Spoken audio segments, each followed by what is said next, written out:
So some might say that humanity's greatest discovery might be pharmaceuticals that save lives, or space travel that really test the bounds of humanity, or education that allows humans to become their full potential. But really, I believe, and I'm going to prove to you, that humanity's greatest discovery is caffeine.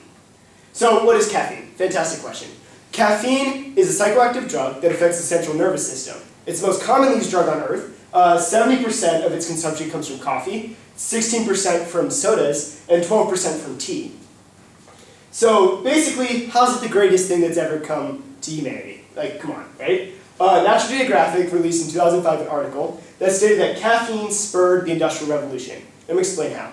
And this big quotation basically explains it, but I'll just summarize it for you so you don't have to read it. So basically, in 1750, caffeine was introduced in England. And prior to then, drinking water in England wasn't very healthy because it wasn't very sterile. So people would drink alcohol because it was much safer for their health. But that meant you were waking up in the morning and you're throwing back a beer, and then all day long you were just drinking beer. So you were drunk all day, and therefore not very productive because alcohol is a depressant. But when stimulants were introduced into England, people were waking up in the morning and they were drinking coffee throughout the day, which made them much more productive, especially in textile mills and factories. So for two reasons it caused the Industrial Revolution. Number one, they were waking up and they could actually stay awake in industrial plants. And number two, in order to get the caffeine out of tea or coffee, you have to boil the water, and that's much more sanitary. So people could live in cities more readily, which meant that there would be more people to then work in factories. So more people could work in factories, and factories were then exponentially more productive. And basically, the Industrial Revolution is the start of the industrialization of our whole globe and our modern economy, and is the reason that you have an affordable lunchbox, a car, a computer, basically everything that you have that isn't homemade.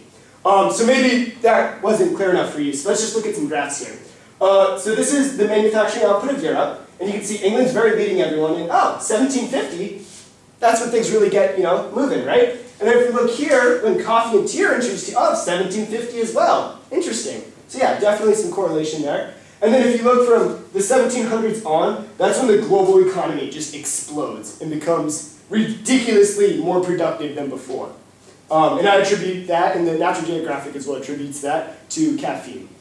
So yeah, you could say that pharmaceuticals save lives, but the factories that make those pharmaceuticals and the economies that fund and invest in those pharmaceuticals are all due to the Industrial Revolution, which gets its roots from caffeine. Thank you. Oh,